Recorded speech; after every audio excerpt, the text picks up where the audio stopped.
Good evening. Our story begins in the early 1980s in Miami, where a Norwegian cruise ship captain and his wife welcomed home their new baby girl. The young mother brought her daughter to the grocery store when a passerby commented that you knew this was a Florida baby because she had a tan. Mom thought this was a little peculiar and brought her daughter to the doctor to be evaluated. She failed to gain weight and became progressively more jaundiced. The doctor determined she had a progressive liver condition of unknown etiology. This was an era before the internet, and our persistent mother visited no less than 13 hospitals seeking a diagnosis. Finally, it was here in Boston, at Boston Children's Hospital, where the little girl was diagnosed with alpha-1 antitrypsin deficiency. This is a fatal genetic disorder that leads your liver to harden and fail. She soon developed profound fluid retention and life-threatening bleeding. The only hope for the little girl's survival was an experimental liver transplant. And at this time, there was only one surgeon in the entire country willing to attempt this procedure on a child. And that was Dr. Starzl at the University of Pittsburgh. So our brave mother set out for Pittsburgh to have her child evaluated by Dr. Starzl, only to find out on arrival that she was one of 50 children all awaiting a liver transplant at the same institution, each family desperately hoping for their own miracle. With a background in public relations, the mother persisted and started to advocate on behalf of those in need of a transplant like her daughter and all the other children at Pittsburgh. Her efforts reached C. Everett Koop, the Surgeon General, who paired with Dr. DeBakey, and formed the American Council on Transplantation. This became the foundation for the later United Network for Organ Sharing. Efforts traveled to Capitol Hill, where she partnered with First Lady Reagan, Barbara Bush, Senator Hawkins, and Mickey Mouse to highlight the national need for organ donors.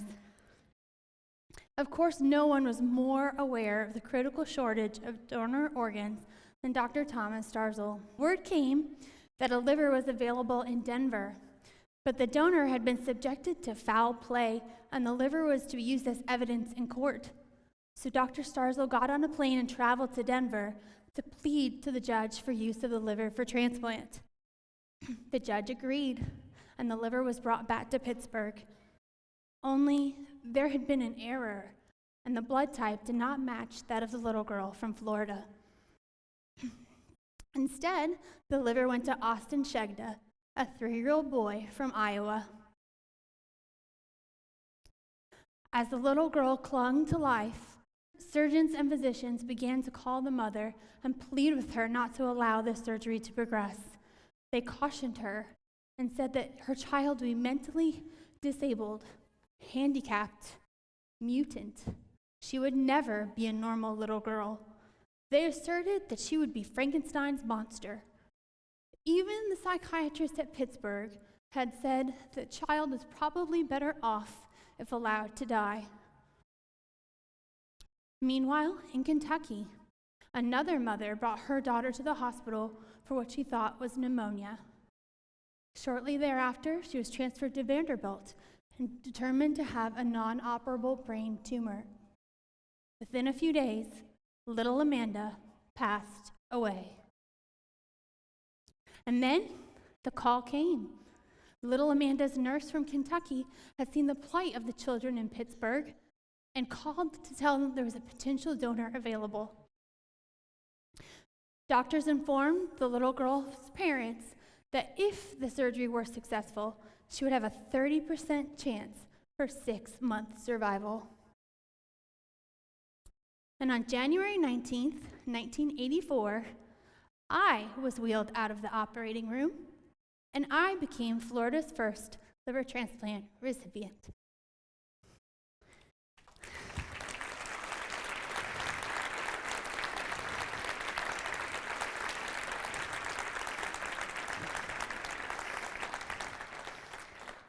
I later found out I was also the first Norwegian to receive a transplant. Thank you. I spent 6 months in Pittsburgh under the watchful eye of Dr. Starzl and his team, and I transformed from yellow to pink. Austin and I sported the classic chipmunk cheeks and unibrow from our medications, but we lived to see St. Patrick's Day. As many other patients began to use the media to highlight their need for an organ, TV Guide questioned whether TV was deciding who lives and who dies. The newly formed United Network for Organ Sharing worked hard to ensure that the public was informed that organs were allocated strictly based on medical need. Even today, the sickest patients get organs first. Of course, Dr. Starzl did not accomplish mastery of liver transplantation all on his own. The gentleman pictured on the right is Andreas Tzakis. He was the fellow in Pittsburgh at the time of my surgery. He had the unfortunate task of trying to draw my blood every morning as I repeatedly kicked him. Little did I know that 25 years later, Dr. Tzakis would perform my future husband's liver transplant. Thankfully, he is still doing well. When I was 11, Dr. Starzl came down to Miami for a book signing. And the appropriate language for an 11-year-old, he explained that he thought I had, quote, special cells, and he wanted some samples to look for these cells. He hypothesized that he may be able to enable a life without immunosuppression. I was well aware of the gravity of this situation. My friend Bruce, pictured on the left of your screen here, had been teased about his chipmunk cheeks, and he reduced his own immunosuppression in an effort to avoid the side effects of the medication. Bruce died a year after this photo from organ rejection. I too went into organ rejection, but Dr. Starzl had introduced a new medication, something called FK506, and I agreed to trial it. Once I stabilized, we once again began to wean my immunosuppression. Thanks to the joint efforts of Dr. Starzl and Dr. Tzakis, I have been medication-free for 18 years.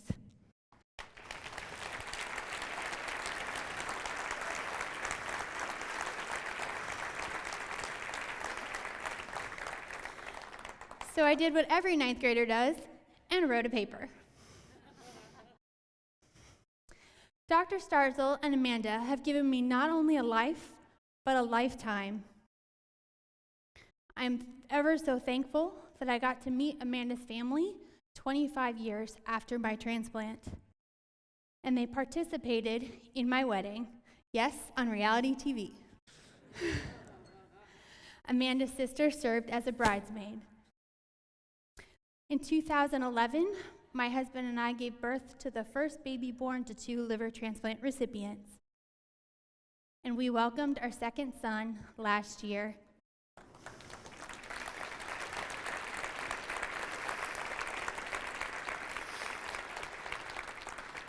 Naturally, I've always had an interest in medicine, and I've continued to advocate for the need for organ donors. I graduated medical school, and I'm currently a surgical resident in Macon, Georgia. I plan to apply to Transplant Fellowship next year. You too have the power to change the future. You have the power to donate life.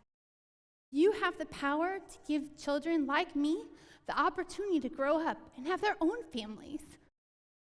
I encourage you to talk with your families, explain your wishes, and visit donatelife.net to register. For without the generosity of organ donors like Amanda, my entire family wouldn't be here. So on behalf of all the transplant recipients, We thank you from the bottom of our hearts.